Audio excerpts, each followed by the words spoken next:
안녕하세요. 저는 60대 할머니입니다.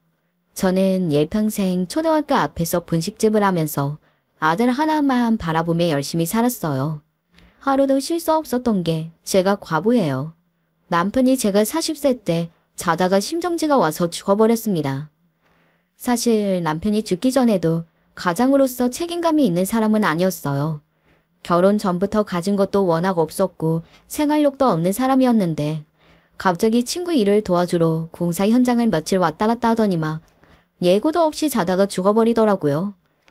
결혼하고 남편과 사는 15년 동안 남편을 볼 때마다 느낀 게 어쩜 사람이 나약기도 저렇게 나약할 수 있는가였어요.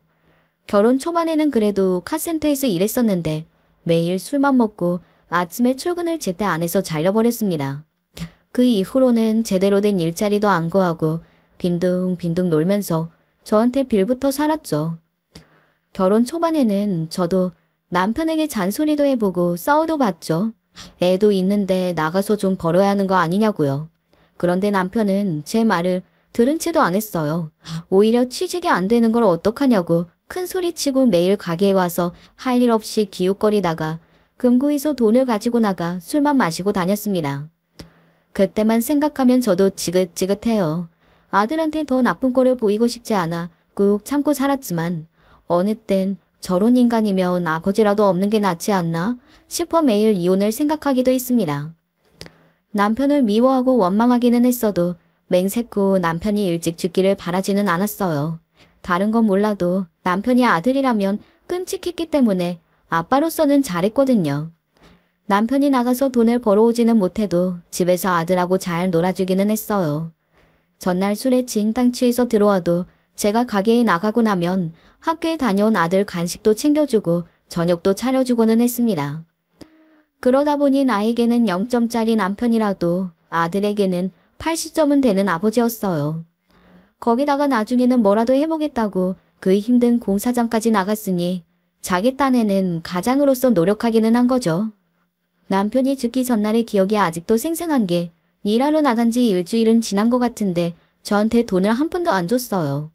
저는 분명 일당을 받았을 텐데 어째 소식이 없나 싶어 남편에게 돈을 달라고 했습니다. 일당으로 받는다고 하더니만 어째 소식이 없소?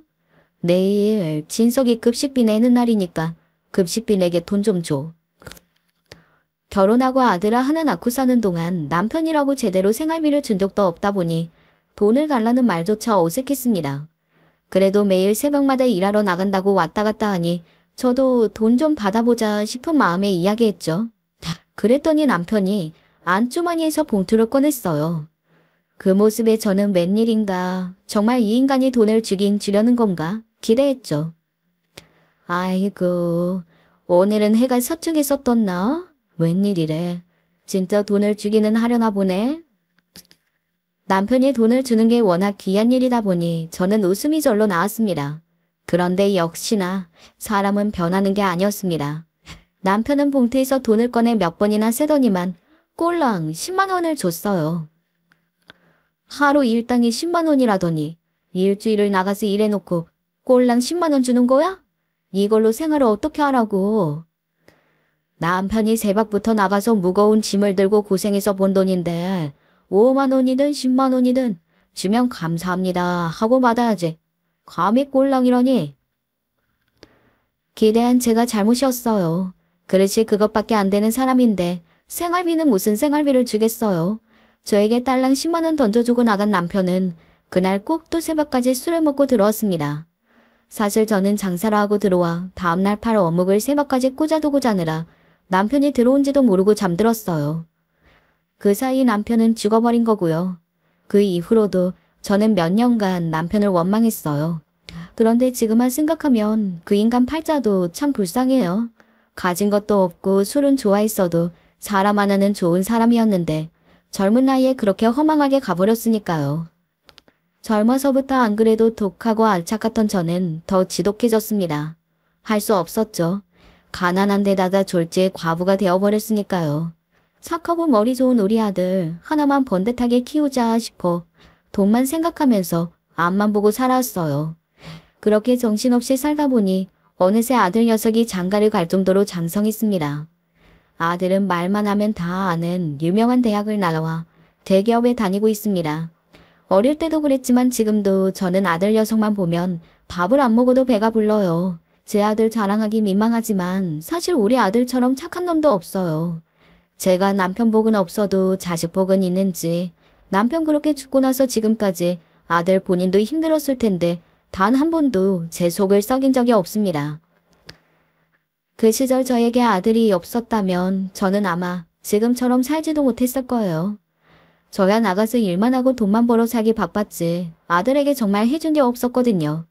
그런 아들에게 미안해서 저는 아들이 돈 걱정만은 안 하고 살게 해주고 싶었습니다.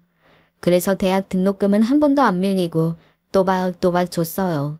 아버지도 없이 크게 한 것만으로도 자식에게 미안한데 돈 걱정까지 하면서 살게 하고 싶지 않았거든요.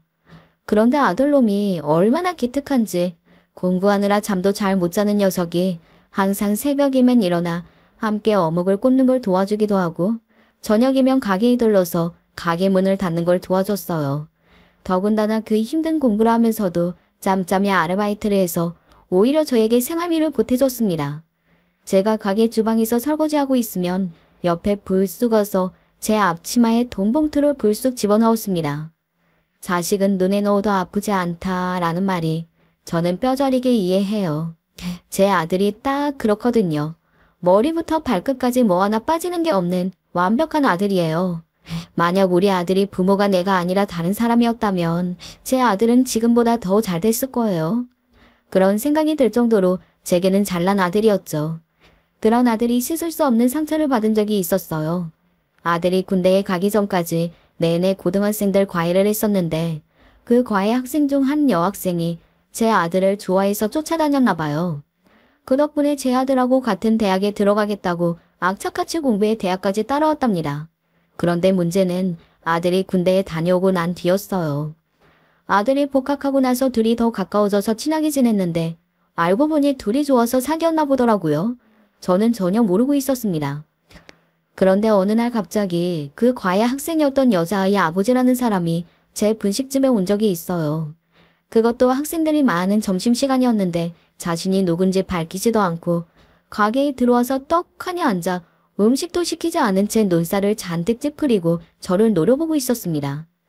저도 처음엔 그 남자가 누군지 모르다 보니 물을 떠서 컵을 건네며 주문하시라고 친절하게 대했죠. 그런데 그 남자가 다짜고짜 저에게 하는 말이 기가 막혔습니다. 다 쓰러져가는 건물에서 파는 이런 더러운 음식을 누구더러 먹으라고 주문을 하래? 마치 제가 못 먹을 걸 권하기라도 한 것처럼 남자는 미간을 구기면서 제가 만든 음식이 더럽다며 제가 건넨 컵을 손으로 밀어버렸습니다. 쨍그랑 물컵이 그대로 바닥에 떨어지고 말았어요. 저는 무례한 남자의 태도에 지금 뭐 하는 거냐고 소리를 쳤습니다. 그러자 자리에서 벌떡 일어난 남자가 제 얼굴을 날카로운 눈빛으로 쏘아보더군요. 그러더니 한다는 소리가 기가 막혔습니다.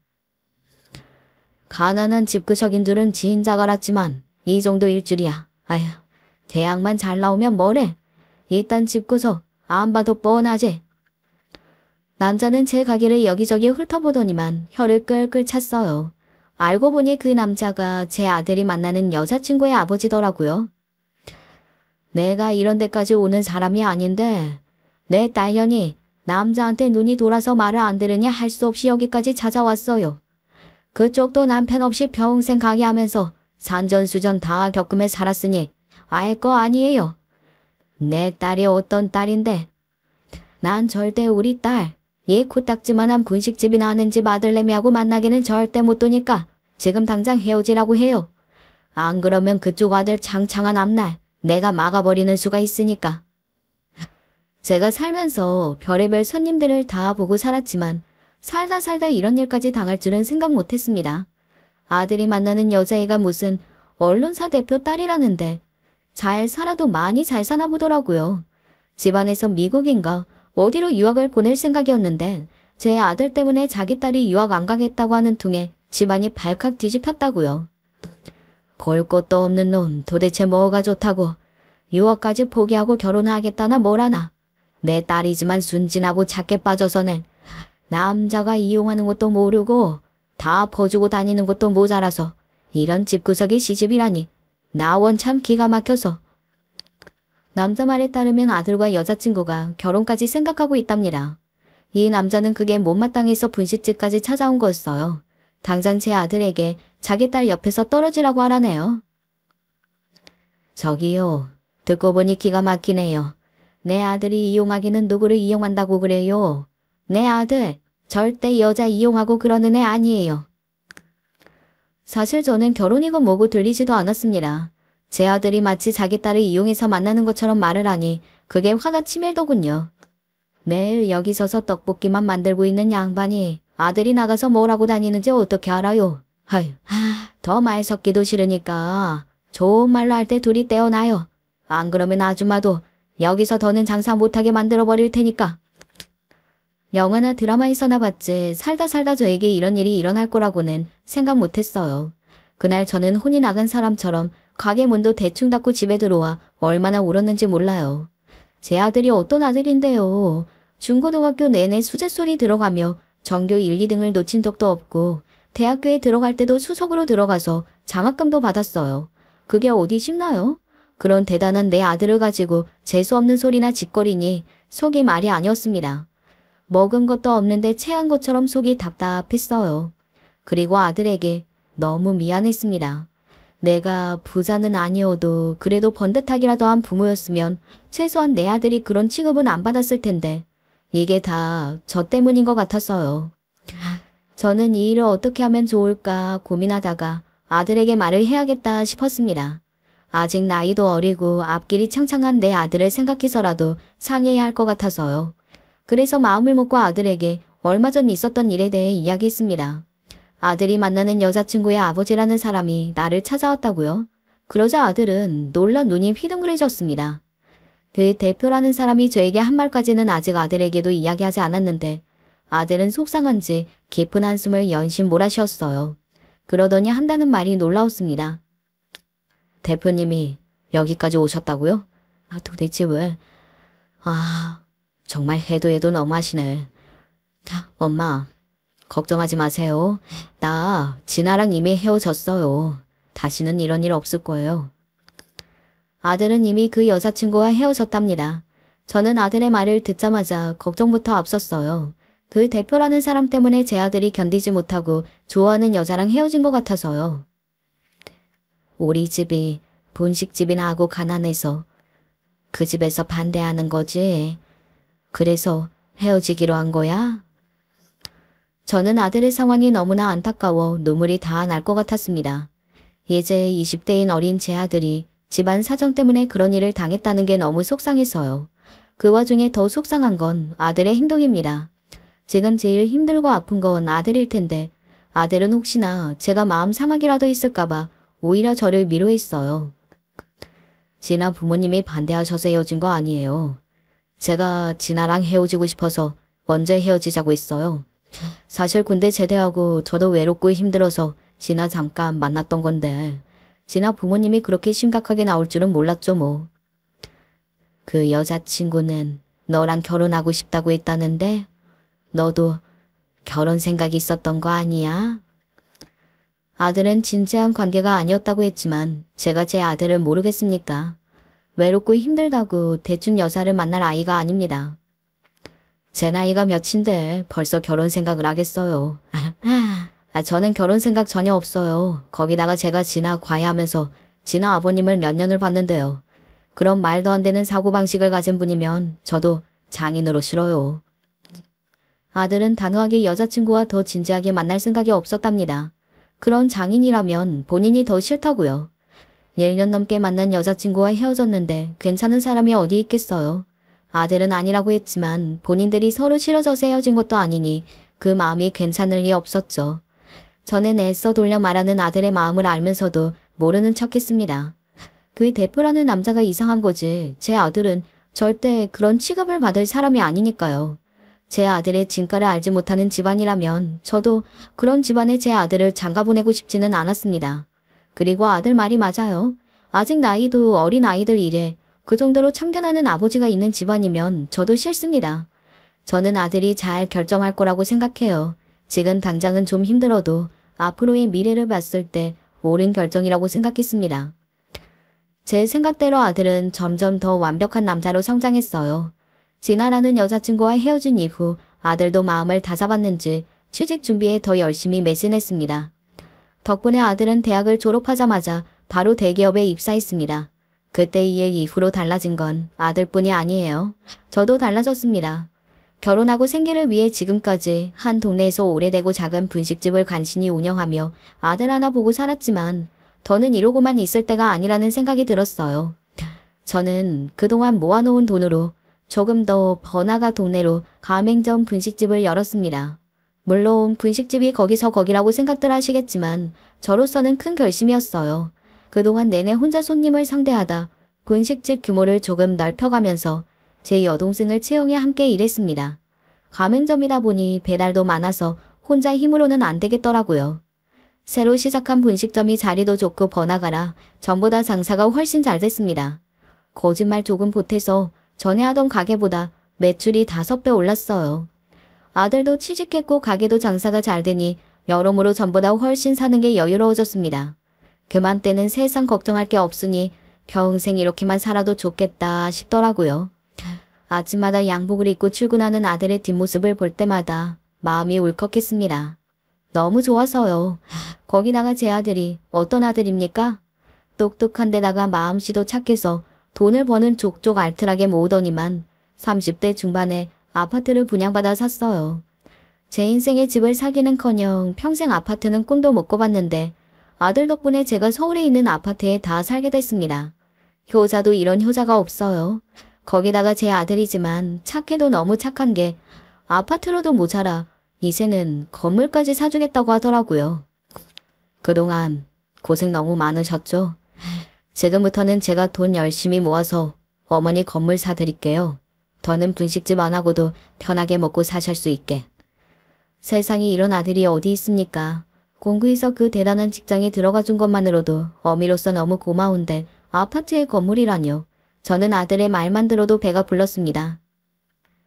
집도 너무 고마운데 건물은 무슨 건물이야. 엄마는 이 좋은 집만 있어도 평생 먹고 살 수 있어. 그러니까 지금부터는 우리 아들이 하고 싶은 거 다 하면서 살아. 매일 회사집만 하는 것도 안쓰러워 죽겠는데 이제는 여자도 좀 만나고 장가갈 생각도 해야지. 걱정하지 말고 연애해야 돼. 엄마가 집 사줄게. 그동안 회사 일에 열심히인 아들을 보면서 대견하고 기특했지만 한편으로는 걱정되는 게 있었어요. 대학 때 그런 일이 있고 나서 거의 10년이 다 되도록 아들은 통 여자를 안 만나는 것 같더라고요. 우리 아들 아무리 바빠도 여자는 좀 만나야지. 엄마 주변 사람들이 선자리 소개해준다고 난리인데 선 한번 볼래? 안 그래도 제 주변에서는 아들 선자리 알아봐준다는 사람들이 줄을 섰어요. 학교 선생이다 간호사다 여기저기서 연락은 많이 오는데 선의야 당사자인 아들 생각이 중요하니 저는 아들만 좋다고 하면 바로 차만 아가씨를 만나게 해주고 싶었죠. 그래서 은근슬쩍 아들 생각은 어떤지 떠봤어요. 그런데 아들이 하는 말이 놀랍더군요. 이 녀석이 만나는 여자가 있다더라고요. 작년에 친구 소개팅으로 만난 여자가 있는데 최근에 좀 더 가까워져서 사귀기 시작했다고요. 저는 너무 잘 됐다고 어떤 친구냐고 꼬치꼬치 물었지만 아들은 아직 만난 지 얼마 되지 않은 사이라면서 말을 아꼈어요. 궁금한 건 많았지만 저는 꾹 참았습니다. 아무리 오래된 일이라고 해도 아들이 받은 상처를 누구보다 잘 아는 저로서는 괜한 참견하고 싶지 않아서요. 착하고 책임감 강한 아들이 어련히 알아서 잘할까 싶기도 하고 때가 되면 다 저에게 이야기할 테니 얌전히 기다리기로 했습니다. 그런데 시간이 지나다 보니 부모 마음이라는 게 가만히 지켜보기만 하기는 여간 힘든 게 아니더군요. 연애하는 기간이 슬슬 길어지자 저도 모르게 참지 못하고 아들에게 자꾸만 여자친구 이야기를 묻게 됐어요. 저도 주책인 게 나이는 몇인지 뭐라는 친구인지가 제일 궁금하더라고요. 저는 안 그럴 줄 알았는데 아들도 벌써 30을 훌쩍 넘겼으니 여자친구 나이가 좀 어렸으면 싶더라고요. 거기달라 직장도 좀 탄탄했으면 좋겠고요. 아들에게 겉으로 말하지는 않았지만 속으로는 이런 속물 같은 생각을 하는 스스로가 좀 신기하고 실망스러웠습니다. 하지만 어쩌겠어요. 요즘 세상에 그렇잖아요. 물가도 워낙 비싸고 집값도 비싸다 보니 젊은 사람들 결혼하기 쉽지 않잖아요. 우리 집안이 경제적으로 척척 다 도와줄 수 있는 상황은 아니다 보니 아들이 결혼하면 부부가 서로 도우며 알뜰하게 살 수 있는 며느리면 좋겠다 싶더라고요. 아들 말로는 여자친구가 아들보다 3살 어리고 일반 작은 회사에 일한대요. 나중에 아이가 생기면 가게를 차리고 싶다고 네일아트도 배우러 다닌답니다. 아직 직접 만난 건 아니었지만 아들에게 들은 바로는 괜찮은 아이 같아 보였어요. 나이도 둘이 딱 좋고 생활력도 있는 게 제 아들과 결혼할 생각이 있는 것 같았죠. 최근 들어 제가 자꾸만 여자친구 이야기를 물어보니 아들도 제가 장가 가기를 원한다는 걸 눈치챘는지 한번 분식집으로 데리고 오겠다고 하더라고요. 저는 되도록 빨리 데리고 오라고 능청을 떨었습니다. 사실 진작부터 보고 싶었다고요. 제 아들이지만 애가 빈말하는 성격이 아니에요. 역시나 저와 이야기한 게 마음에 걸렸는지 며칠 뒤 바로 가게로 놀러 오겠다고 하더라고요. 저는 예비 며느리를 만날 생각이 너무 기분이 좋아서 아침에 여동생한테 가게를 잠깐 맡기고 목욕탕도 갔다 오고 미용실까지 갔다 왔어요. 시어머니 될 사람이 너무 초라하고 없어 보이면 며느리가 안 좋아할 것 같아서요. 동네 미용실에 갔다가 불이 나게 가게로 향하는데 평소 친하게 지내던 동네 꽃집 아가씨가 성을 내며 가게 밖으로 나오더라고요. 저는 무슨 일인가 싶어 아가씨한테 가서 아는 체를 했습니다.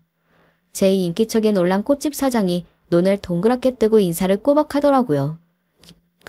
우리 동네에서 제일 순한 꽃집 아가씨가 웬일로 이렇게 화가 났대?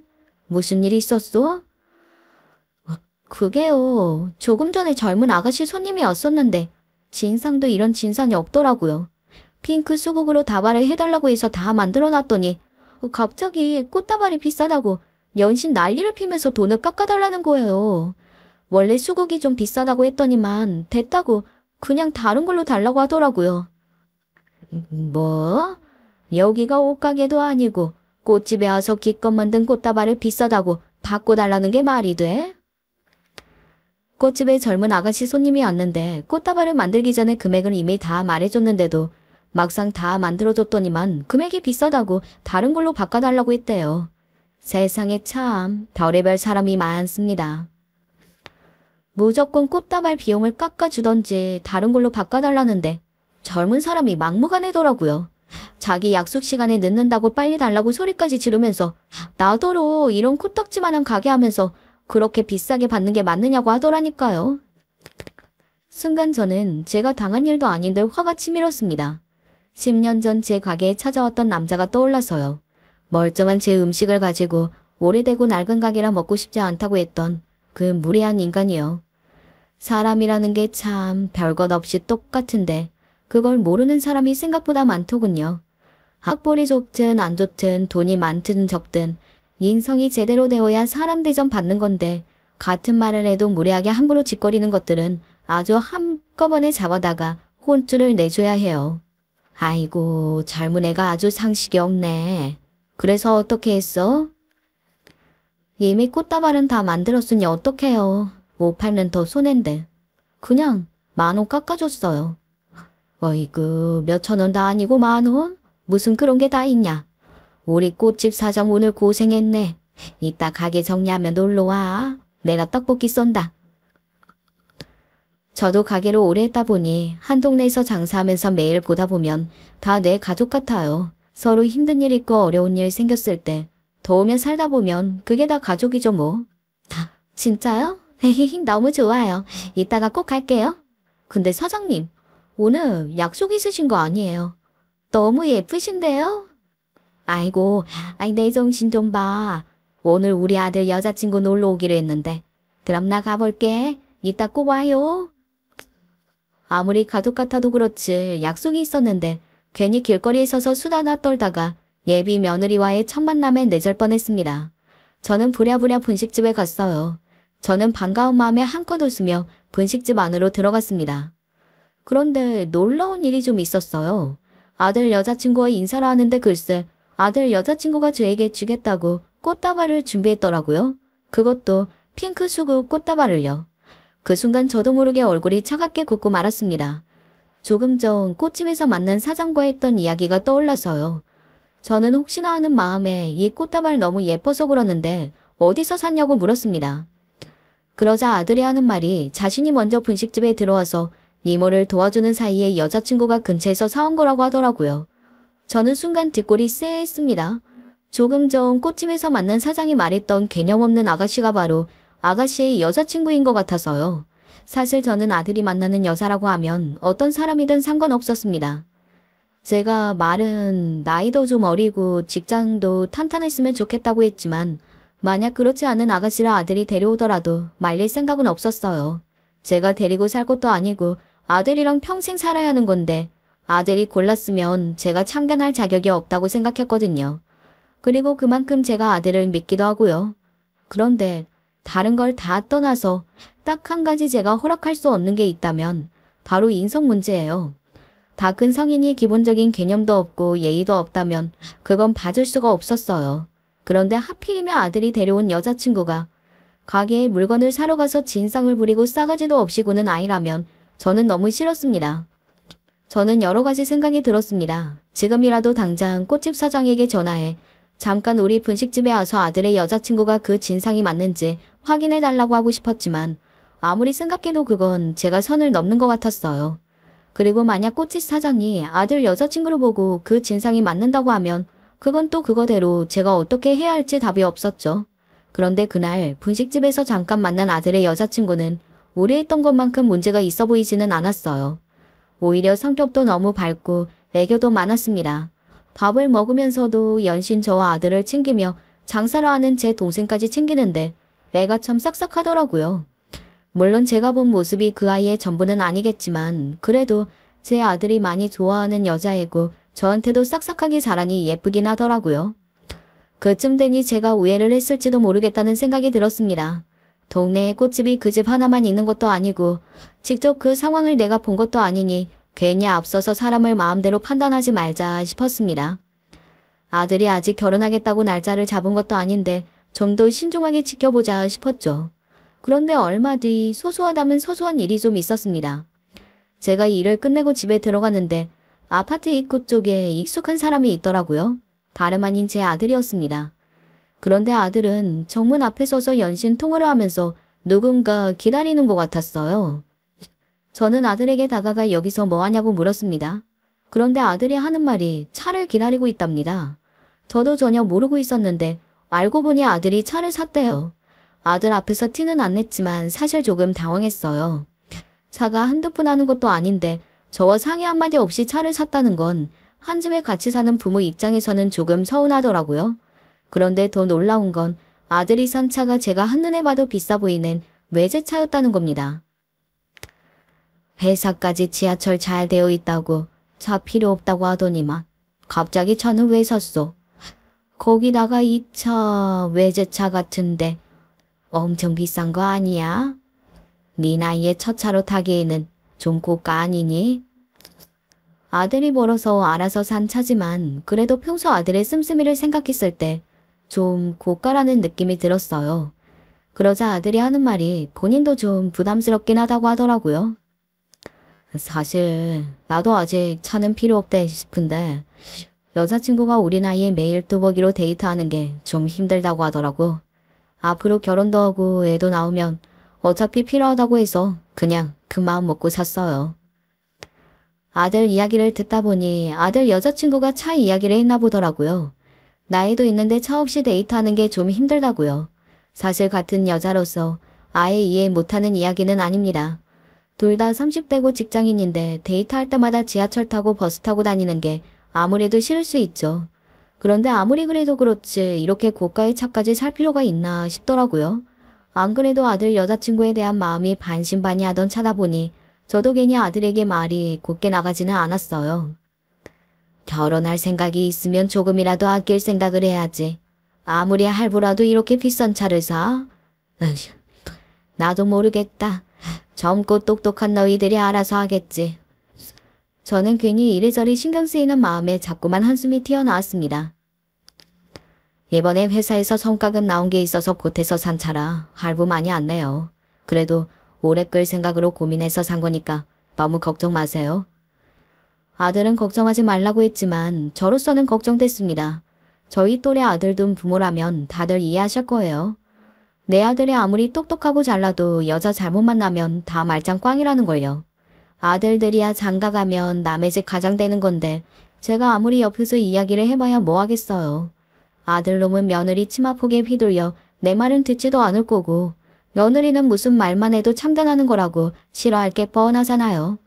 그런 걸 생각하면 며느리도 참하고 똑부러지는 애가 들어와야 하는데 결혼도 하기 전부터 남자친구한테 외제차를 사라고 부추기는 여자애를 믿어도 될까? 걱정되더라고요. 그런 와중에 아들이 예고도 없이 결혼하겠다고 이야기를 하더라고요. 물론 결혼은 아들이 하는 거지만 아직 며느리 될 애에 대해 저는 잘 알지 못하니 갑작스럽긴 하더군요. 그러던 중 어영부영 상견례까지 하게 됐어요. 그런데 문제가 있었습니다. 사돈 때 사람들이 보통이 아니더군요. 상견례 장소를 결정할 때부터 이상했어요. 우리 집이나 사돈들 집이나 서로 거리가 멀지 않아서 동네에서 상견례를 할까 싶었어요. 그런데 며느리 될 애가 하는 말이 상견례는 무조건 강남에서 하고 싶답니다.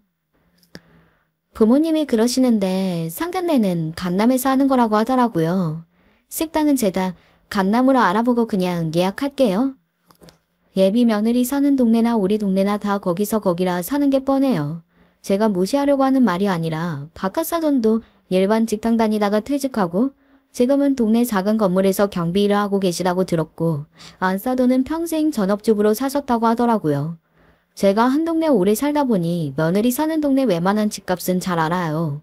사는 게 우리 집이랑 별반 다르지 않을 것 같은데 며느리 될 애도 보면 약간 경제관념이 없고 허세가 있는 것 같아서 걱정했는데 사돈도 이야기를 나누다 보니 며느리와 비슷한 것 같더라고요. 사돈, 이 식당 괜찮죠? 저는 얼마 전에 모임이 있어서 친구들이랑 왔었는데 고급스럽고 먹을만 하더라고요. 사돈도 장사만 하시느라 바빠서 이런 데 못 와보셨을 것 같아 여기로 예약하라고 했어요. 제가 분식집을 한다고 좋은 식당을 못 가봤을 것 같은지 안사돈은 은근슬쩍 저를 내려다보면서 미묘하게 기분 나쁜 소리를 하더라고요. 식당이 고급스럽고 좋긴 한데 너무 머네요. 동네에도 이런 좋은 식당 많은데. 저도 정인 게 며느리 될 애가 100% 마음에 들지 않으니 저도 모르게 자꾸만 말이 안 좋게 나오더라고요. 제 말투에 아들도 당황했는지 연신 옆에서 눈치를 보는 것 같았어요. 저는 괜한 소리 더 하고 싶지 않아 그냥 바로 본론으로 들어갔습니다. 제가 먼저 애들 신혼집에 관한 이야기를 꺼냈어요. 지금 우리 사는 동네가 애들 직장이랑 멀지 않아서 출퇴근하기 좋잖아요. 그래서 그냥 근처로 신혼집을 구할 생각인데 어떠세요? 집이라는 게 가깝고 멀고 보다 미래를 생각해서 좀 널찍해야죠. 저기 사돈, 이왕이면 애들 신혼집으로 얼마 정도 생각하는지 정확하게 이야기해 주시겠어요? 그래야 우리도 안에 들어갈 혼수를 준비하니까요. 원래 상견례 자리에서 다들 이렇게 이야기를 하나요? 저도 상견례가 처음이라 주변 사람들한테 대충 물어보고 나오기는 했는데 다들 하는 말이 요즘은 예전하고 달라서 무조건 남자가 지불하고 여자가 혼수만 해오는 문화는 아니라고 하더라고요. 워낙 집값이 비싸다 보니 양가 합의해서 결정한다는데 바깥 사돈은 집 이야기가 나오자마자 당연히 우리 집에서 집을 다 준비할 걸로 생각하는 것 같더라고요. 저는 더 이야기해봐야 괜히 서로 의만 더 상할 것 같아 있는 그대로 이야기를 했습니다. 저는 아들 앞으로 5억 정도 생각하고 있어요. 알아보니까 그 돈이면 우리 동네에서는 웬만한 아파트는 한 채 사겠더라고요. 5억. 저에게는 전 재산이나 다름없는 돈입니다. 남편 죽고 평생 분식집 하면서 안 먹고 안 쓰고 악착같이 모은 돈이에요. 이 돈을 모으면서 힘든 순간도 당연히 많았지만 그럴 때마다 이 돈으로 아들 앞으로 번듯한 아파트 한 채 사줄 생각에 다 이겨냈습니다. 그런데 그때 사돈이 생각지도 못한 소리를 해댔어요. 딸애한테 듣기로는 지금 사돈이 사는 아파트가 우리 이서방이 산 거라고 하던데 그 아파트가 아마 지금 팔면 10억 넘는다죠. 그 돈이면 서울의 아파트 한 채는 사지 않겠어요? 저는 기가 막혀서 턱이 떡하니 벌어졌습니다. 이 여자가 지금 무슨 소리를 하는 건가 싶어서요. 더군다나 더 기가 막힌 건 며느리 대래가 제가 사는 집에 대해 자기 부모님께 이야기했다는 겁니다. 지금 제 아파트 시세가 얼마나 나가는지까지 알아보고요. 황당한 저는 아들을 슬쩍 바라봤어요. 이 상황을 아들은 어떻게 생각하는지 싶어서요. 역시나 아들도 당황했는지 며느리 대래에게 이게 무슨 소리냐고 물어보며 미간을 구기더군요. 왜? 그 아파트 계약금도 자기가 냈다며. 그럼 오빠 위해서 좀 팔 수도 있지. 말이 되는 소리를 좀 해. 어머니 집을 왜 팔어? 그 모습을 보니 더는 좋게 넘어가 줄 수가 없었습니다. 저기 사돈, 지금 무슨 말을 하는 거예요? 애들 신혼집으로 오게 해주겠다고 이미 다 말했는데 여기서 제가 사는 아파트 이야기는 왜 하시는 거죠? 아니 상식적으로 사돈은 혼자 사시는데 그렇게 좋은 집이 뭐가 필요해요? 앞으로 결혼해서 애들 생기면 당연히 서울로 이사 가야 하는데 이왕 해주는 거 사시는 집 팔아서 조금 더 나은 집으로 가는 게 낫죠. 도대체 세상에 이런 법이 어디 있답니까? 아들 가진 사람이 죄인이라도 되는 거예요? 5억이 적은 돈도 아닌데 어떻게 사돈이라는 사람들이 제가 사는 집을 마음대로 팔라 말라 하는지 이해가 안 되더라고요. 애가 생기면 당연히 서울로 가야 한다는 법이라도 어디 있습니까? 아 그거야. 애들 교육 생각하면 당연히 서울로 가야죠. 우리도 지금은 경기도에 살고 있어도 애 학교 다닐 때는 힘들어도 서울에서 보냈어요. 아이고, 그러세요. 근데 어쩌죠? 우리 아들은 경기도에서 내내 학도 나왔어도 서울대만 잘만 들어갔는데. 사돈 말하는 꼬락서니가 더 듣기 싫어서 저는 아들 자랑으로 마무리해버렸습니다. 그러자 둘 다 찍소리도 못하더군요. 그렇게 서울이 좋으면 자기들이 돈을 보태줄 것이지 저더러 사는 집까지 팔아서 주라는 건 말이 안 되니까요. 그때였어요. 가만히 듣고 있던 아들이 도저히 안 되겠다 싶었는지 나서서 한마디 하더군요. 장인 장모님, 그건 말도 안 되죠. 지금 어머님 사시는 집 어머니 명의고 대출도 어머님이 다 갚으셨어요. 그 집은 제가 산 게 아니라 어머니 집이에요. 예복의 이 서방, 그 집이 사돈 집이라는 걸 몰라서 하는 이야기가 아니라 자식이 많은 것도 아니고 딱 아들 하나인데 결혼할 때 미리 정리해서 도와주면 더 좋다는 소리지. 기가 막히고 코가 막혔습니다. 세상에 아무리 요지경이라지만 하나밖에 없는 아들내미 결혼시키면서 사돈에게 이런 이야기까지 들으려니 참을 수가 없더군요. 제가 남편도 없이 혼자라 이런 모욕까지 당하는 건가 싶어 서럽기까지 했습니다. 저기요. 사돈이 자꾸 말도 안 되는 소리를 하시니까 제가 한마디 하는데요. 제 집은 말 그대로 제 집입니다.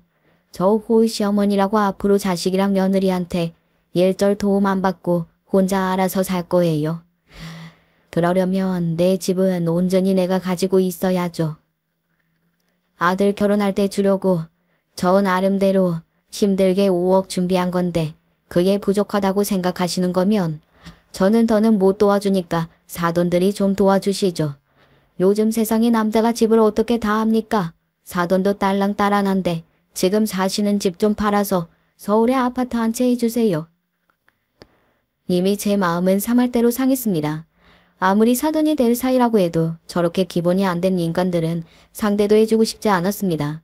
그 순간 제 이야기를 듣고 예비 사돈도 기분이 상했는지 언성을 높이더군요. 그러더니 한다는 말이 가관이었습니다. 나 참 서울도 아니고 경기도. 내 아파트 하나 사주면서 생색 더럽게 내네. 내 딸이 어떤 딸인데 이렇게 예쁜 딸 데려가면서 나더러 집값을 보태라니. 완전 도둑놈 심보구만. 에이 됐다 됐어. 우리 그냥 파혼합시다. 난 내 딸 이렇게는 못 보내. 도대체 누가 누구더러 도둑놈 심보라고 하는지 모르겠습니다. 저도 이제는 될 대로 되라 였습니다. 먼저 파혼 이야기를 꺼낸 것도 저 집구석이고 어차피 저도 저런 집안과 사돈되고 싶은 마음이 1도 없었으니까요. 그렇게 예쁘고 귀한 딸 저한테 파시는 것도 아니면서 뭘 그렇게 돈을 더 내라고 하세요. 누가 보면 제가 며느리를 돈 주고 사오는 줄 알겠어요. 예요. 지금 말 다 했어요. 아니요. 말 다 안 했어요. 제 말이 틀립니까?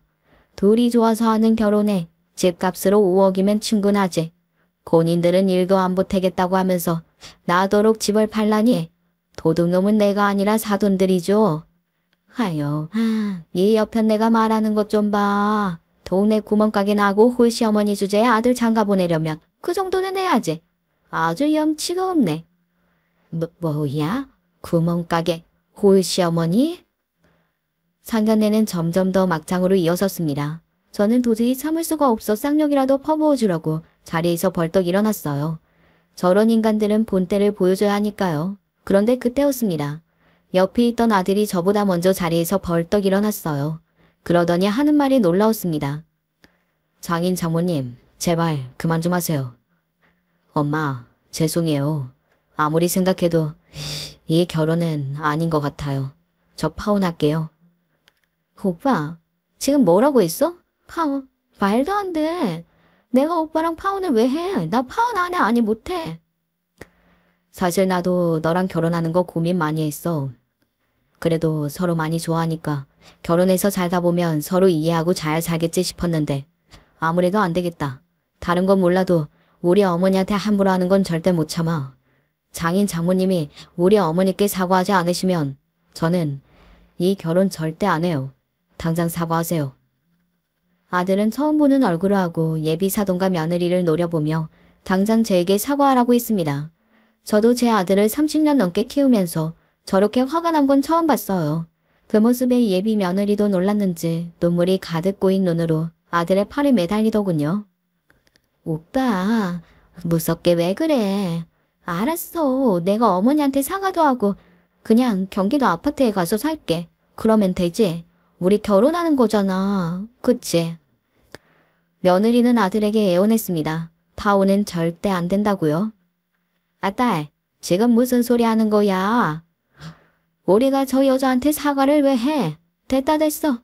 애초에 홀시어머니라는 소리 들었을 때부터 마음에 안 들었는데 잘 됐어. 그냥 파혼해. 상견례는 결국 파국을 맞이했습니다. 아들은 뒤도 돌아보지 않고 저를 데리고 식당을 나왔고 예비 며느리는 울면서 자기 부모에게 끌려나갔어요. 에휴, 이래서 홀시어머니 자리에 며느리로 들어가는 게 아니야. 저것 봐. 결혼도 하기 전부터 며느리를 쥐잡듯 잡으려고 하잖아. 주차장에서 각자 갈라서는 와중에도 바깥 사돈 자리가 막말을 퍼붓자 화가 난 아들은 창문을 열고 한마디 하려고 했지만 제가 말렸습니다. 아무리 화가 나도 여자친구의 아버지고 어른인데 함부로 하면 안 되는 거라고요. 집에 오는 길에 저는 아들에게 괜찮냐고 여러 번 물었습니다. 이번에도 또 저 때문에 아들이 결혼할 여자친구와 문제가 생긴 것 같아서요. 그러자 아들이 하는 말이 놀라웠습니다. 사실 제가 말을 안 해서 그렇지 이 결혼 고민 많았어요. 이렇게 정리된 게 오히려 잘 된 것 같아요. 저는 고민이 많았다는 아들의 말에 안쓰러워서 뭐가 그렇게 힘들었냐고 물어보고 싶었지만 아들이 더는 말하고 싶어 하지 않은 것 같아 말을 아꼈습니다. 그런데 바로 다음날 새벽 생각지도 못한 일이 벌어졌어요. 가게에 나갈 준비를 하고 있었는데 누군가 초인종을 누르더라고요. 글쎄 아들 여자친구와 그 부모가 새벽부터 집 앞까지 찾아왔습니다. 더 놀라운 건 집안에 들어온 사돈들은 고개를 바짝 숙이며 저에게 사과했다는 겁니다. 어제는 우리가 결례가 많았습니다. 하나뿐인 딸내미 시집 보낸다는 게 아무래도 너무 아깝고 서운해서 저도 모르게 말이 함부로 나왔어요. 저희가 하나라고 애를 너무 오냐오냐 키워서 철이 없습니다. 마음 상하게 해서 죄송해요 사돈. 저는 이게 무슨 일인가 싶어 말문이 막혔습니다. 어제와는 전혀 다른 사람인 것 같아서요. 그런데 알고 보니 사돈들이 똥줄이 타서 저를 찾아온 거더라고요. 제 아들이지만 입이 참 무거워요. 아들이 저에게 하지 않은 이야기가 있었는데 그게 충격적이었습니다. 아들이 며느리 될 애랑 사귀는 동안 일이 많았더라고요. 저는 애를 본 지 얼마 되지 않아 그냥 좀 나이에 비해 철이 없는 정도로만 생각했는데 그게 아니었습니다. 애가 문제가 있는 애더라고요. 20대 때 명포에 빠져 신용카드를 만들어 몇 개를 가지고 돌려쓰다가 신용불량자가 돼서 부모가 한 번씩 싹 다 갚아준 적이 있대요. 그때 약속한 게 절대 신용카드를 만들지 않고 명품을 사지 않겠다고 했답니다. 그런데 제 아들을 만나는 동안 그 낭비벽이 도져서 또 부모님 몰래 신용카드를 만들었나 봐요. 그래놓고 또 카드를 돌려쓰면서 생각 없이 돈을 쓴 거죠. 그러다 아들에게 제발 도와달라고 사정을 했답니다. 이러다 또 신용불량자가 되게 생겼다고요. 부모님이 알면 집에서 쫓겨난다고 아들에게 돈을 빌려달라고 했대요. 아무래도 상황이 심각한 것 같으니 아들이 바로 카드값이 얼마가 되는지 확인했는데 말도 안 되는 금액이었답니다. 못 갚은 게 웬만한 빌라 전세금이었대요. 더군다나 문제는 갚을 돈이 아예 없는 상황이라 신용불량자가 되기 직전이었답니다. 이 정도로 대책이 없는 여자라는 걸 그제야 안 아들은 헤어질 결심을 했나봐요. 그런데 그때도 며느리 될 애가 아들에게 사정사정했답니다. 잘못했다고요. 그러면서 다시는 그러지 않겠다고 했대요. 그래도 아들이 헤어지려고 했는데 그때 그 애가 임신했다고 했답니다. 제 아들 아이를 가졌다고요. 내가 갑자기 오빠한테 왜 이런 이야기를 하겠어. 이제 결혼도 하고 아이도 낳아야 하는데 계속 이런 상태로는 살 수가 없잖아. 오빠가 이번 한 번만 도와주면 나 정말 정신 차리고 살게. 초음파 사진을 건네면서 그런 소리를 들었으니 아들 입장에서는 어떻게 헤어질 수가 있겠어요. 자기 자식을 가졌다는 여자를 버릴 수는 없으니 결혼도 약속하고 며칠 뒤 그 빚을 다 갚아줬답니다. 그런데 문제는 그때부터였습니다. 며느리가 임신했다고 한 말이 거짓말이었어요. 함께 산부인과에 가기로 한 날 갑자기 애가 유산됐다고 연락을 해서 아들이 걱정돼 찾아갔는데 만나주질 않았답니다. 좀 쉬고 싶다고요. 아들은 뭔가 이상하다고 생각이 들어서 며느리 될 애가 다녔다는 산부인과에 찾아갔답니다. 며느리 될 애가 건넸던 초음파 사진을 가지고요. 그런데 병원에서는 며느리 이름의 산모가 아예 없었습니다. 심지어 그 초음파 사진은 그 병원에서 찍은 것도 아니었어요. 알고 보니 며느리가 미리 당근에서 초음파 사진을 사서 준비한 거랍니다. 카드값을 아들이 안 갚아준다고 하면 임신했다고 하려고 미리 준비한 거예요. 그 이야기를 듣는데 저는 소름이 온몸에 돋았어요. 이 사실을 믿을 수 없었던 아들은 곧장 며느리를 찾아가 어떻게 된 일이냐고 따졌는데 처음엔 아니라고 병원에서 잘못 이야기한 거라고 우기더니 그 병원 초음파 사진이 아니라는 증거를 보여주자 그년이 무릎을 꿇고 빌었답니다.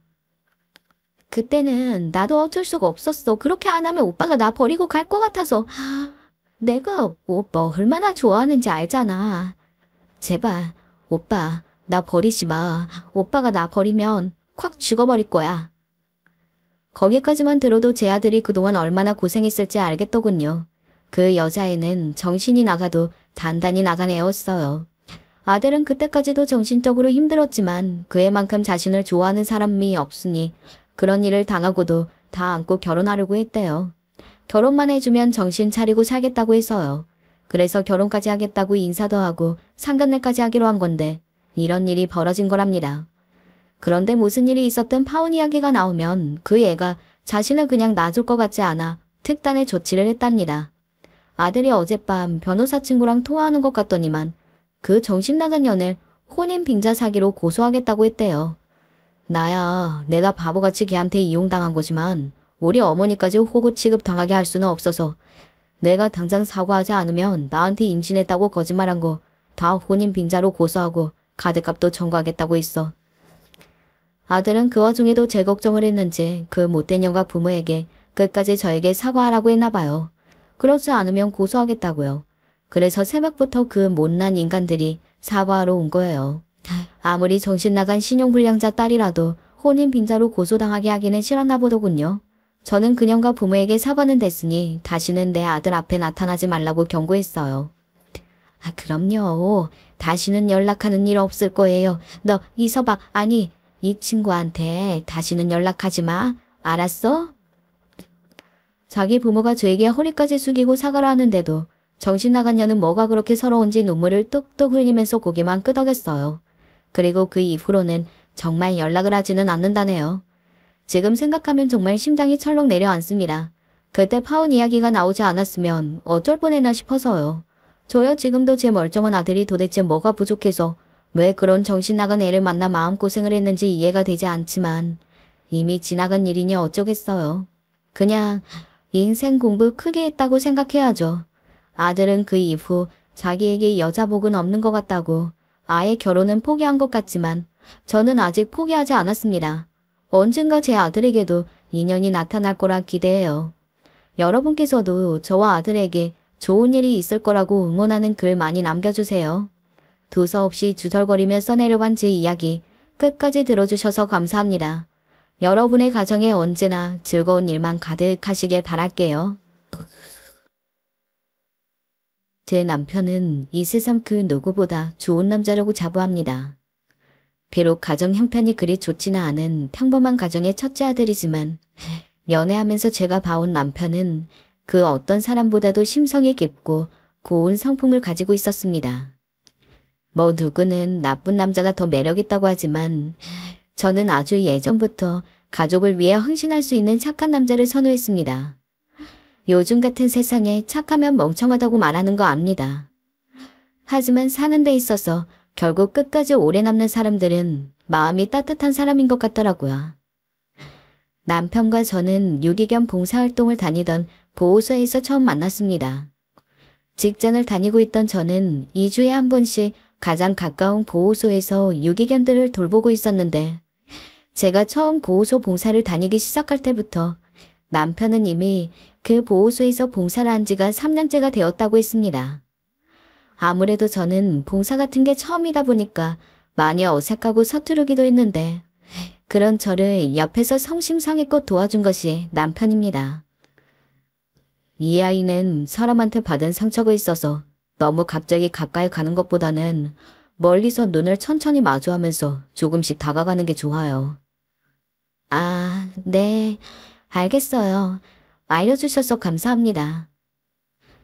당시 보호소에 개가 수십 마리는 있었는데 남편은 강아지들의 이름도 다 기억하고 있었고 어떤 특징을 가지고 있는지 몇 살 정도 되었는지도 다 외우고 있었습니다. 보호소를 직접 운영하는 사람이면 모를까. 그냥 저와 같은 봉사자가 아무리 오랜 시간 봉사를 다녔다고 하더라도 이토록 섬세하게 모든 것을 알 수가 있는지 그게 참 새로워 보이더라고요. 제 주변에 나쁜 사람만 있던 건 아니었지만 그렇다고 해서 이렇게 봉사를 꾸준히 다니며 일반적인 사람들은 별로 신경도 쓰지 않고 지나갈 수 있는 유기견들에 대해서 깊은 관심을 보이는 사람은 처음이었습니다. 그런 남편에게 제가 이성적인 관심을 가지게 된 것은 어찌 보면 당연한 일이 아닐까요? 아까 말했듯이 제 이상형은 착한 남자였으니까요. 남편은 고졸이었지만 그런 건 제게 하나도 중요하지 않았습니다. 이 사람이랑 결혼을 하면 내가 평생 행복할 거라는 확신이 들었거든요. 그래서 연애를 하고 나서 딱 1년 만에 저는 부모님에게 남자친구와 결혼하고 싶다고 이야기를 하며 사위로서 지금의 남편을 소개해드렸습니다. 하지만 너 제정신이니? 어떻게 고졸이랑 결혼을 해? 고졸이라. 그리고 요즘 시대 고졸이 말이 되니? 요즘은 돈 주고도 대학을 간다던데. 아니 대체 어떻게 자랐길래 고졸이야? 그 집안도 부모도 다 할만하다. 결혼은 절대 안 된다. 부모님, 특히 엄마의 반대가 엄청났습니다. 이유는 집이 풍족하지 않고 남편이 대학교를 안 나왔다는 것 때문이었습니다. 참고로 저희 집은 아주 부자까지는 아니지만 그럭저럭 잘 사는 형편입니다. 그래서 저랑 하나뿐인 언니는 어렸을 때부터 갖고 싶은 거 못 가져본 적이 없었고 하고 싶은 공부 못 해본 적 없었습니다. 부모님은 어렸을 때부터 늘 끼리끼리 만나는 게 제일 좋다고 이야기를 했지만 저는 그렇게 생각 안 했습니다. 아무리 잘 살아도 사람이 별로면 그게 정말 행복한 결혼 생활이라고 할 수 있을까요? 그런 의미에서 언니는 확실히 저희 부모님이 딱 좋아할 만한 결혼을 하긴 했던 것 같아요. 변호사로서 일을 하고 있던 언니는 주변의 지인의 소개로 지금의 형부를 만나게 되었는데 형부는 성형외과 의사였습니다. 의사들 중에서도 성형외과는 특히나 돈 많이 벌잖아요. 언니가 결혼하겠답시고 형부를 데려왔을 때 형부가 성형외과 의사라는 소리를 들은 부모님 입이 기쁨으로 잔뜩 벌어지던 게 아직까지 기억이 납니다. 아이고, 성형외과 의사라고? 공부 열심히 했네. 어쩌다 우리 은혜랑 만났대? 잘 왔네. 얼른 숟가락 들게. 내가 차린 건 별로 없지만 그래도 정성껏 준비해봤네. 아, 네. 잘 먹겠습니다, 장모님.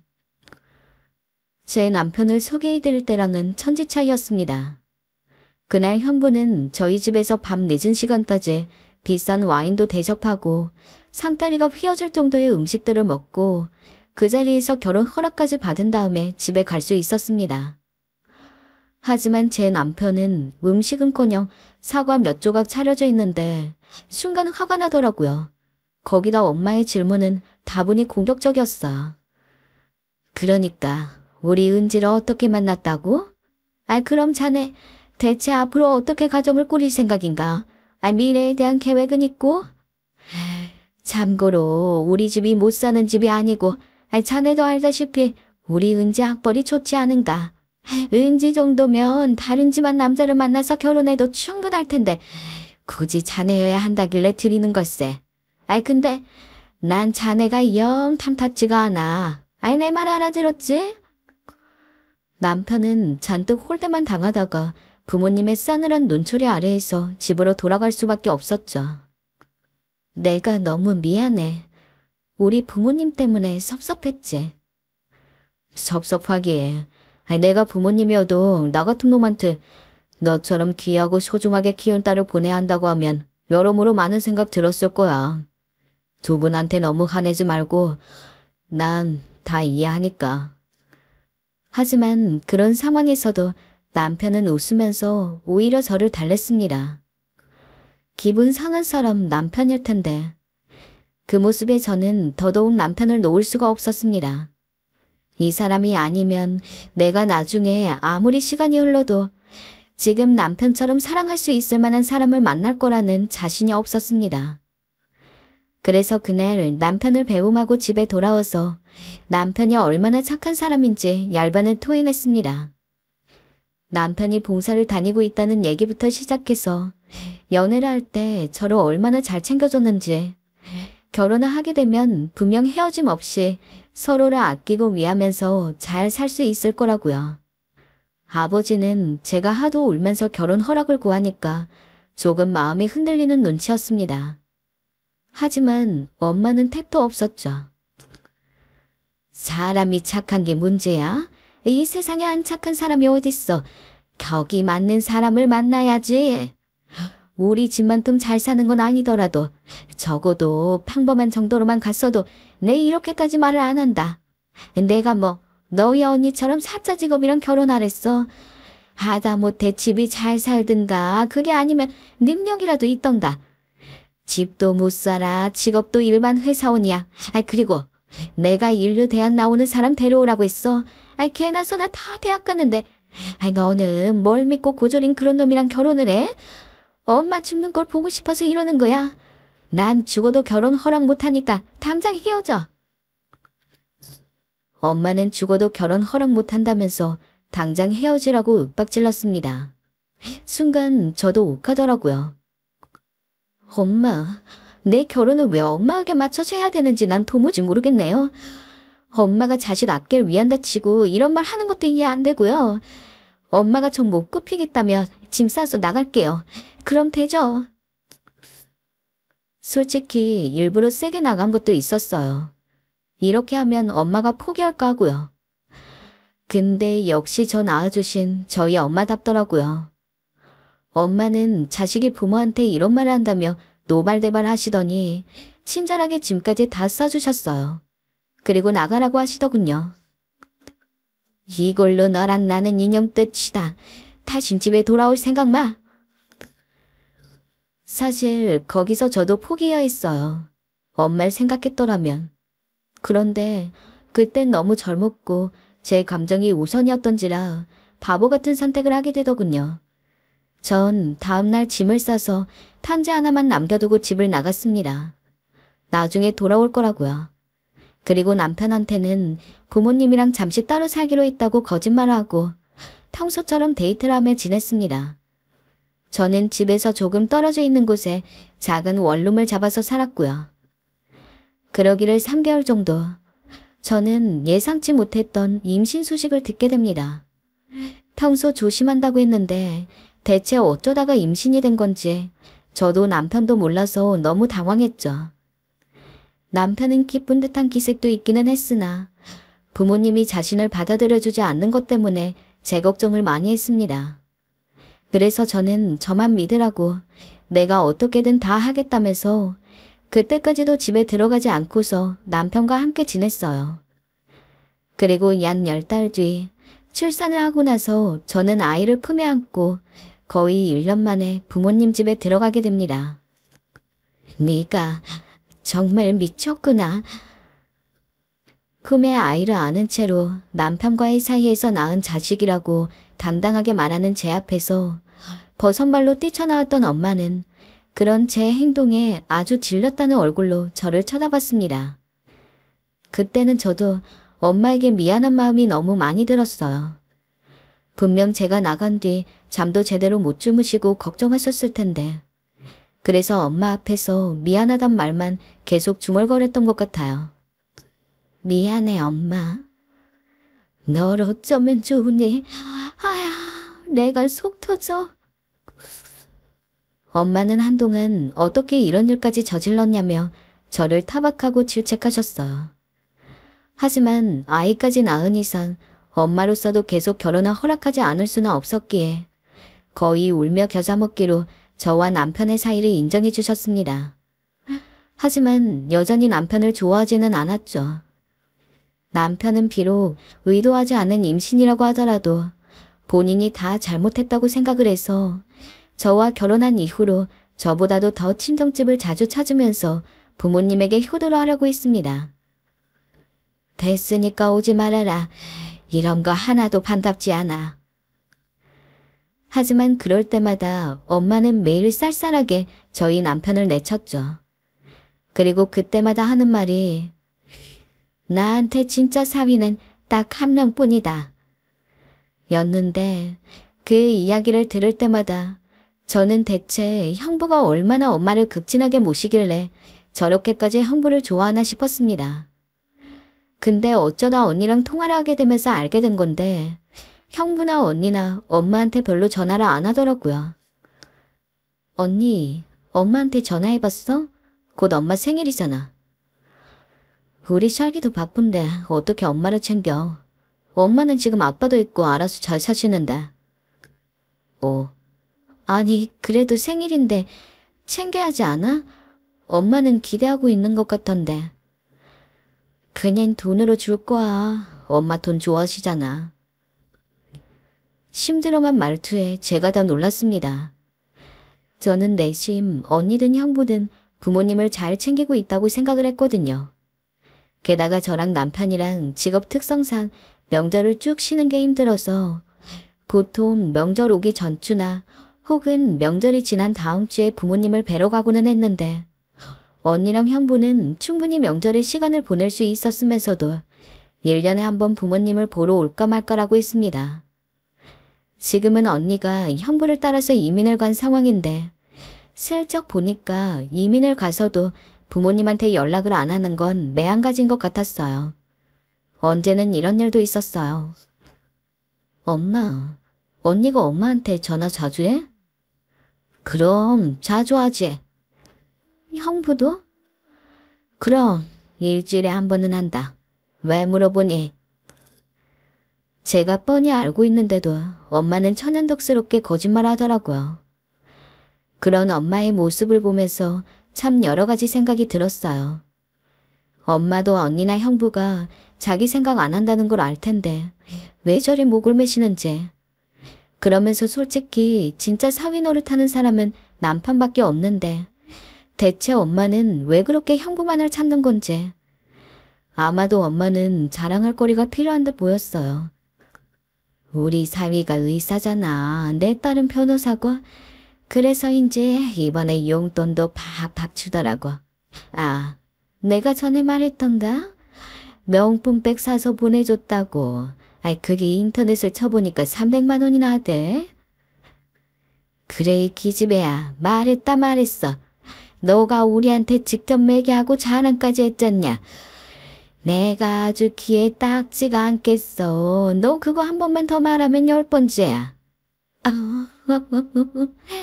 그랬니? 아니 그러지 말고 둘째 사위나 말해봐. 은지가 그러던데 사람이 성실하고 착하다고 하던데 봉사활동하다가 만난 사람이라며 아이, 그러면 인성은 좋겠네. 얘 인성은 모르겠고, 사위라고 자랑할 구석이 있어야 하는데, 아이, 그런 게 없어. 얘들아, 우리 딴 얘기하자. 집 자체가 좀 살았다 보니까 부모님은 자연스럽게 비슷한 환경의 친구들이 많았습니다. 그리고 대부분이 그렇듯 그의 친구분들도 의사, 검사, 변호사 등 공부 어지간히에서는 명함도 못 내밀 만큼 좋은 직업을 가진 사위들이 대부분이었습니다. 엄마는 늘 그 사이에서 제 남편을 이야기하며 일반 회사원이라서 내세울 구석이 하나도 없다고 볼멘 소리를 내뱉었습니다. 엄마는 그저 사위를 다른 사람한테 내보였을 때 직업이란 사는 것만 가지고 자랑할 수 있는 사위, 그리고 반대로 자랑할 수 없는 사위로 나누는 것 같았죠. 저희 엄마가 워낙 저런 식이니 오죽하면 엄마 친구들이 그러지 말라고 말릴 정도였죠. 그래서 어느 날은 엄마에게 대놓고 이 불만을 털어놓았어요. 그랬더니 엄마가 그러시더군요. 예, 은지야. 세상엔 두 등급의 사람이 있다. 잘난 사람, 못난 사람. 내 딸이 하위 등급의 사람과 결혼했는데 내가 뭐 잘났다고 그런 사위를 내 친구들에게까지 들이밀며 자랑을 해야 하니. 내가 보살이야? 너도 나한테 그런 건 기대 마라. 결혼 허락하고 대접해주는 것만으로도 고맙게 여겨. 사람이라고 다 같은 사람이 아니라고 은지야. 그때 전 정말 엄마한테 단단히 질려버렸어요. 우리 엄마가 이렇게까지 속물일 줄은. 정말 엄마이지만 그 순간만큼은 제 엄마라고 인정도 하고 싶지 않더라고요. 그래서 그날은 저도 남편에게 말했어요. 당신이 우리 엄마 챙겨주는 거 너무 고맙지만 나는 더 이상은 안 그랬으면 좋겠어. 우리 엄마 당신이 아무리 잘해줘도 그거 귀한 줄 하나도 모르는 사람이야. 나도 우리 엄마에 대해서 이렇게까지 나쁘게 이야기하고 싶지는 않은데 당신을 사랑해서 너무 안쓰러워서 그래. 착해서 손해를 보는 게 제 남편이었습니다.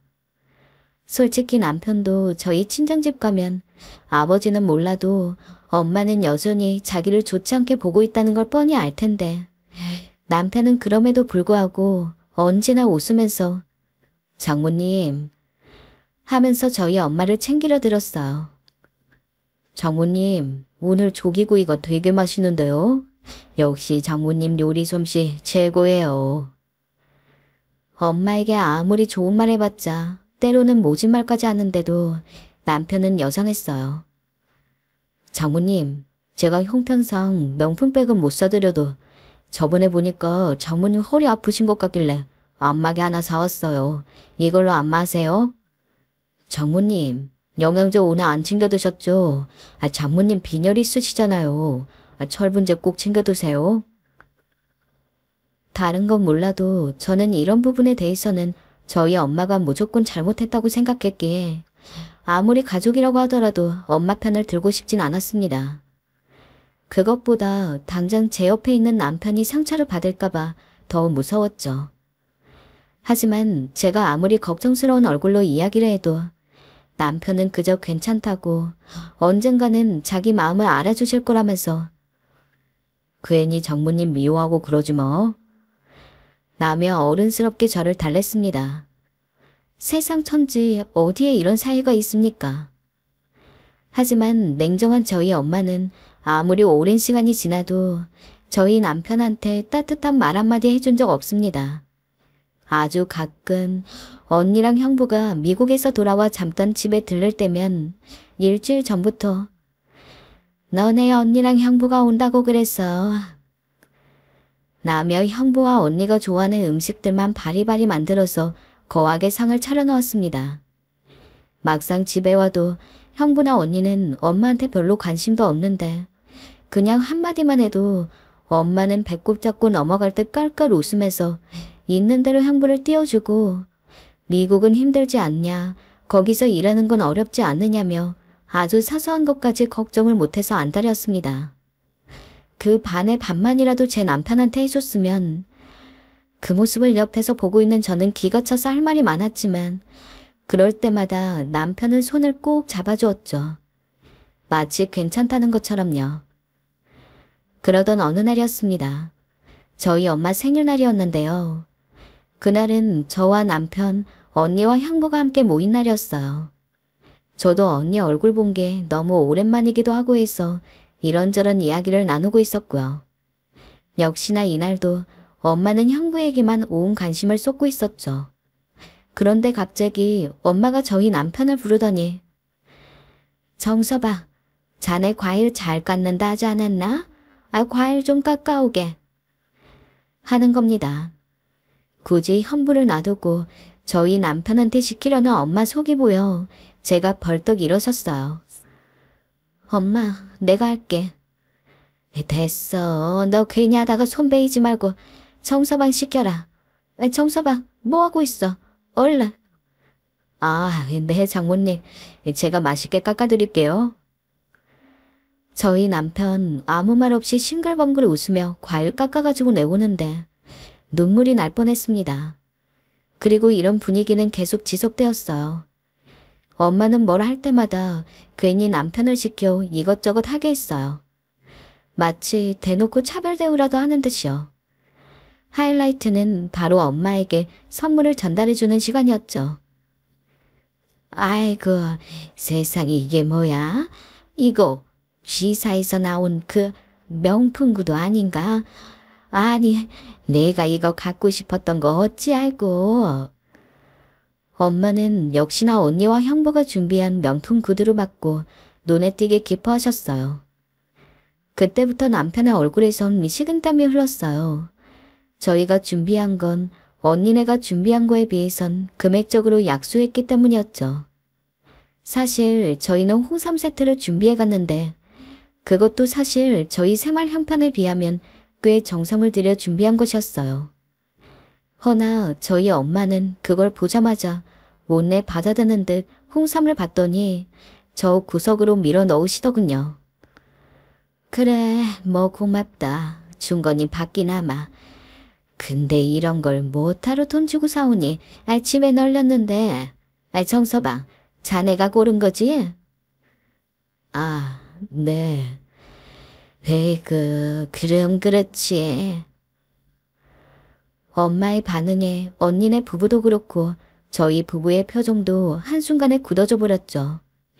이 분위기를 눈치채지 못하고 마냥 신이나 구두로 매만지는 사람은 엄마뿐이었어요. 결국 전 참지 못하고 일어서 버렸습니다. 엄마, 우리 가볼게요. 왜 벌써 가니? 내일 이 사람 출근도 해야 되고 저도 일이 있어서요. 언니 잘 돌아가. 형부 조심히 들어가세요. 그래, 그럼 그래라. 엄마는 배웅도 하지 않았어요. 저희가 분명 기분 상했다는 거 알았을 텐데도 그저 가던지 말던지 니네 마음대로 하는 식이었어요. 그 후 저는 엄마랑 사이가 더욱 안 좋아져 가벼운 연락조차 하지 않게 되었어요. 어쩌다 엄마에게 전화가 오면 바쁘다는 핑계로 빨리 끊어버리거나 하는 식으로 대면대면하게 굴었어요. 허나 그러던 어느 날 충격적인 소식을 듣게 되면서 엄마와 다시 연락을 이어가게 됐어요. 뭐라고? 아빠가 암이라고. 그래, 은지야. 어쩌면 좋으니? 네, 바로 아버지가 암에 걸렸다는 소식이었어요. 의사 선생님께선 이미 뇌까지 전이 되어 더 이상 수술도 불가능하다고 하시더라고요. 손을 쓸 수가 없는 무력한 상황이었습니다. 얼마나 눈물이 나던지. 어렸을 적부터 그간 아버지와 함께한 시간이 주마등처럼 스쳐 지나가는데 그 슬픔을 참지 못하고 남편 품에서 울음을 토했어요. 그때 아버지 곁을 방문해 보살핀 것도 저와 남편이었어요. 오늘은 제가 친구분이 쓰신 편지 읽어드릴게요. 주성철이라는 분이 쓰신 편지네요. 바둑 친구셨나봐요. 남편은 일부러 아버지 친구들이 쓰신 편지들을 받아 그걸 아버지 앞에서 한 글자 한 글자 읽어주었어요. 또 아버지가 조금이라도 편히 갈 수 있도록 마음을 다독이는 성경 말씀도 읽어주었고요. 아버진 마지막에 그런 남편의 마음에 고마움을 표시하듯 남편의 손을 꽉 잡다 편히 눈 감으셨어요. 그런데 아버지 장례를 치르고 난 후 사건이 하나 일어났어요. 형부 때문이었죠.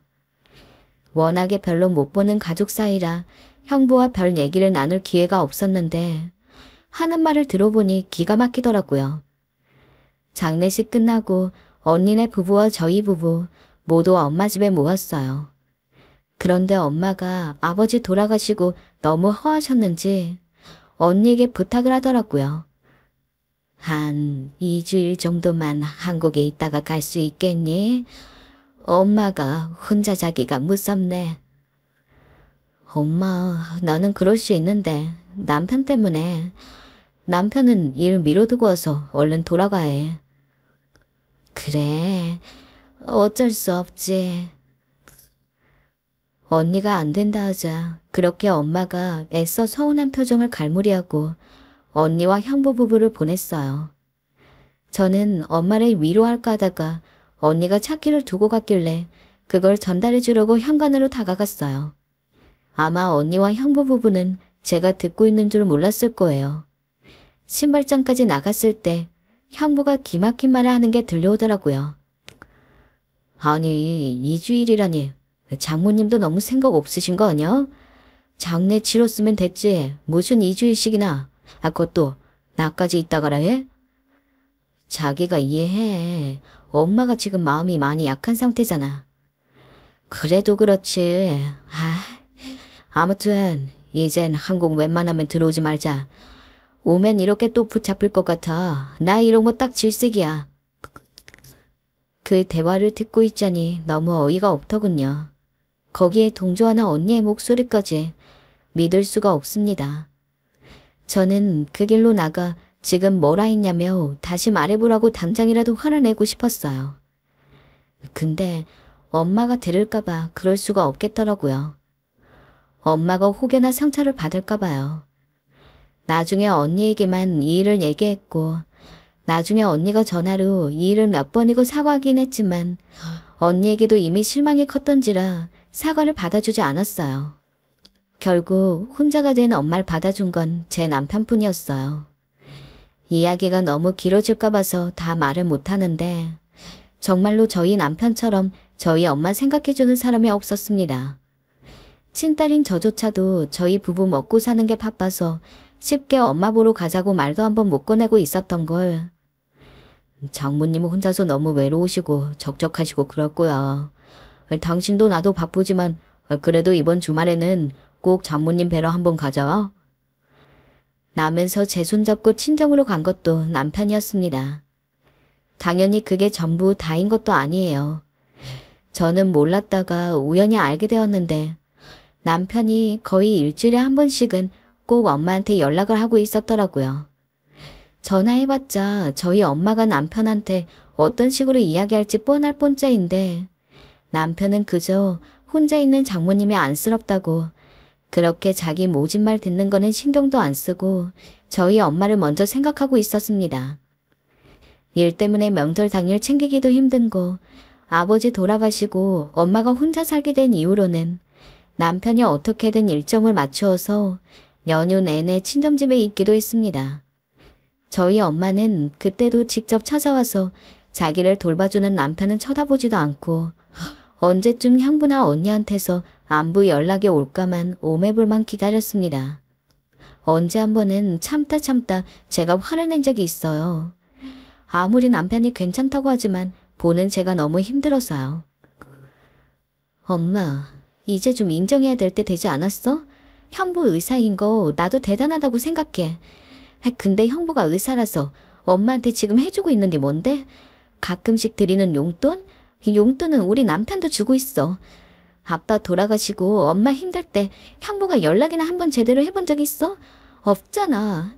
근데 내 남편은 친딸인 나도 바빠서 엄마 생각 못하고 있는데 자기가 먼저 엄마 힘들 거라고 우리가 같이 찾아뵈야 한다면서 나 데리고 친정집 오는 사람이야.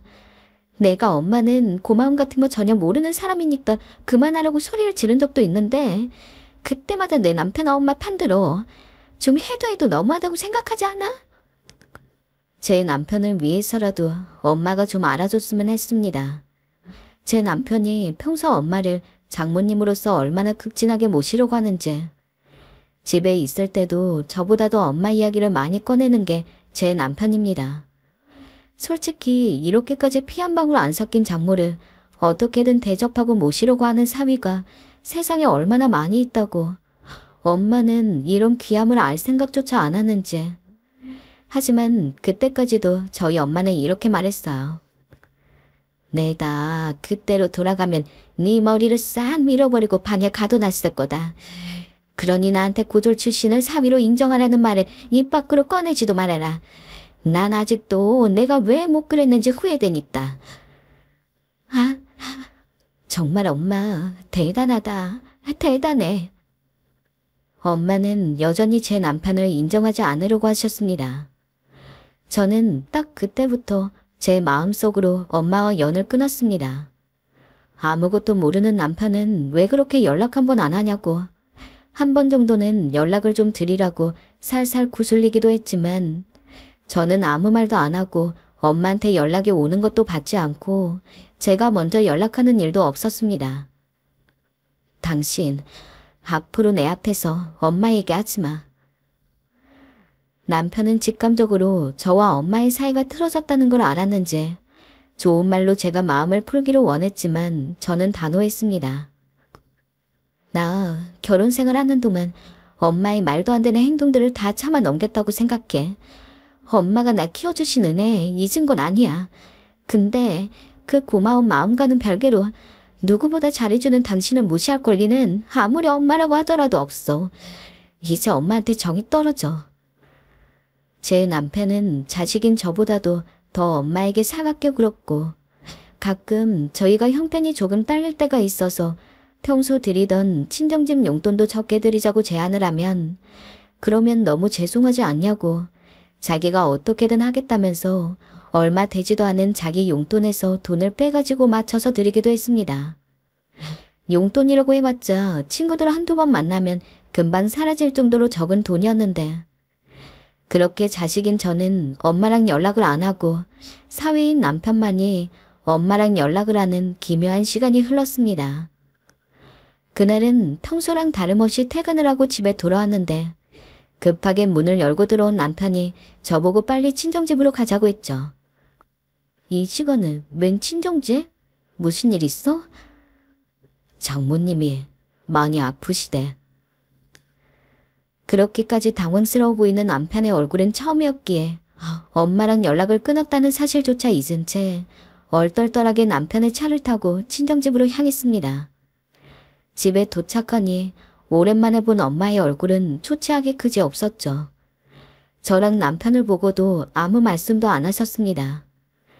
가서 무슨 일이냐고 묻자 엄마는 조용히 이야기를 했습니다. 말기란다. 사실상 시한부나 다름없어. 네 아빠가 계속 꿈에 나타나더니 내가 보고 싶었던 건가 보다. 성질도 자주 부리고 언제나 꼬장꼬장한 면이 있던 엄마를 봐왔던지라 저는 내심 어릴 때부터 저희 엄마는 한평생 아프지도 않고 건강하게 살 거라고 은연중에 생각을 한 적이 많았습니다. 그런데 그런 엄마가 병이라니. 한국 사람들은 평생 3명 중 1명은 암에 걸린다고는 하는데 그의 주인공이 엄마가 될 줄은 꿈에도 생각 못했습니다. 그것도 죽을 병. 그렇게 미워했던 엄마가 얼마 살지 못한다니 저도 모르게 눈물이 나더군요. 남편을 집안에 두고 저 혼자 잠깐 밖에 나와서 정말 오랜만에 언니에게 연락을 했습니다. 언니, 엄마가 암에 걸렸대. 언니는 알고 있었어? 들었어. 근데 내가 지금 사정상 한국 가기가 좀 어려워서 보러는 못 갈 것 같아. 마침 너 있으니 잘 됐다. 네가 엄마 좀 잘 돌봐줘. 미안하다. 그러긴 할 건데. 언니, 엄마한테 전화는 드렸어? 현근은 알아? 엄마가 먼저 전화 와서 한번 연락은 했어. 내가 한국 갈 수 있을 때 연락할게. 은지야, 괜히 네 형부한테 전화하고 그러지 마. 그 사람 바쁘거든. 미안한데 나 지금 좀 바빠서 먼저 끊을게. 그렇게나 엄마가 애지중지하던 형부와 언니는 엄마가 그 어느 때보다도 자식의 손길이 필요로 할 때조차 엄마를 챙기지 않았습니다. 예상하긴 했지만 막상 언니 목소리를 들으니 황당함마저 느껴지더라고요. 평소 같았으면 그럼에도 불구하고 형부랑 언니만 부르짖는 엄마가 짜증이 났을 텐데 아프셔서 그런지 처음으로 엄마가 불쌍했어요. 형부가 의사라는 이유 하나만으로 그렇게 아끼기에는 객관적인 시점에서 형부는 절대로 괜찮은 사이가 아니었으니까요. 딸인 언니도 그렇고요. 전화를 하고 집에 들어가니 남편은 장모님 식사할 거 차려드린다고 주방에서 칼질을 하고 있었습니다. 장모님, 제가 맛있는 거 해드릴게요. 오늘 저녁 맛있게 먹고 내일 저랑 병원에 가서 열심히 치료받는 거예요. 라며 애써 분위기를 풀어보려 노력했습니다. 엄마도 뭔가 생각이 많아졌는지 평소 같았으면 남편이 뭘 해도 안 입곱게 보면서 한마디 했을 텐데 처음으로 아무 말도 없이 남편이 해주는 식사를 한술 한술 떴습니다. 그 이후 남편은 췌장암에 유명한 의사분 리스트를 만들어서 이 병원 저 병원 엄마를 모시고 다녔습니다. 하지만 역시 이미 손쓸 수 없는 상태였죠. 축 늘어져 힘없는 엄마를 보니 괜시리 화가 났습니다. 결국 엄마가 아플 때 옆에 있어주는 건 그 잘난 의사 사위가 아닌 고졸인 제 남편이었으니까요. 자식으로서 엄마의 아픈 모습이 마음이 아프지 않았던 건 아닙니다. 하지만 저는 여전히 마음 한켠에서 엄마를 용서할 수 없었습니다. 물론 이전처럼 극단적으로 엄마를 미워한 건 아니었지만 제가 먼저 엄마를 찾아가서 딸로서 살갑게 굴려고 들지도 않았습니다. 원래는 제가 해야 될 노릇을 남편이 대신 다 해주고 있었죠. 엄마는 남은 생은 병원에 지내고 싶지 않다고 해서 집으로 돌아왔습니다. 아마도 마지막 남아있는 힘으로 마지막을 정리하고 싶었던 것 같습니다. 남편은 제발 못 가더라도 쉬는 날에는 하루 종일 엄마 집에 가서 모든 시중을 다 들었습니다. 사이로 당연히 해야 할 일이라면서요. 여보, 일도 많은데 너무 무리하지 마. 내가 가도 되니까. 아니야, 내가 이러는 게 마음 편해. 장모님도 나 보고 싶어 하시고. 엄마가 당신을 보고 싶어 한다고? 그럼 나만큼 살가운 사람이 어디 있다고. 남편은 그렇게 말하면서 엄마 집으로 향했어요. 그러던 어느 날은 남편과 함께 엄마를 보러 갔어요. 엄마의 얼굴이 많이 말라있더군요. 엄마, 나 왔어. 엄마는 제 말에 힘겹게 고개를 끄덕이셨어요. 그리고 남편을 보자 조금 웃으시더라고요. 엄마가 그토록 따뜻하게 남편을 향해 웃은 건 처음 보는 일이었어요. 그제야 남편이 제게 했던 엄마가 자기를 보고 싶어 한다는 그 말이 진짜라는 걸 알 수 있었습니다. 왜였을까요? 엄마의 웃음을 보는데 한 번은 묻고 싶었던 질문을 이젠 하고 싶더라고요. 그래서 저는 남편이 없을 때 엄마 곁에 낮게 앉아 물어보았습니다. 왜 그리 남편을 싫어했냐고요? 왜 그리 모질어했냐고요? 고졸 출신이라 그랬어? 그냥 엄마 마음에 안 들어서? 대체 왜 그랬어? 왜 그랬어? 말을 해봐. 그러자 엄마는 아무 말 없이 고개를 벽 쪽으로 돌리셨어요. 엄마가 대답을 원치 않았기에 더 물을 수 없었지만 엄마의 약해진 뒷모습에서 저는 엄마의 숨은 감정을 느낄 수 있었어요. 아주 작은 목소리로 제게 말씀하신 것 같았습니다. 후회한다고요. 하지만 언젠가부터 집에 돌아오는 남편의 얼굴에 근심이 가득해지기 시작했습니다. 증상이 더 심각해진 이후로 엄마는 호스피스 병원에 입원해야 했거든요. 그럴 때마다 엄마가 점점 기운이 없어 보이는 얼굴을 해서 그게 걱정이 되었던 모양입니다. 친엄마도 아니고 그렇게 모질게 굴었던 장모에게 말입니다. 엄마는 병원에 있으면서 몸은 힘들지만 유독 많이 웃었습니다. 남편 덕분에요. 남편이 노래도 불러주고 같이 사진도 찍고 하면서 엄마는 서서히 본인의 마지막을 받아들이셨어요. 근데 그 모습이 좋아 보이면서도 문득 서럽더라고요. 왜 건강할 때 남편을 싫어했는지. 만약에 진작에 남편을 인정하고 좋아해줬다면 한 가족으로서 셋이 너무나 즐겁게 보낼 수 있었을 텐데. 나도 엄마를 원망하지 않았을 텐데.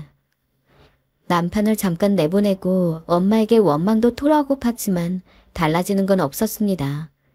여전히 엄마는 병상에 누워 마지막만을 기다리고 있었으니까요. 대신 저는 엄마를 용서했습니다. 저희 남편에게 모질게 대하고 저에게까지 상처를 주었던 엄마를 정말 가슴 깊이 용서했어요.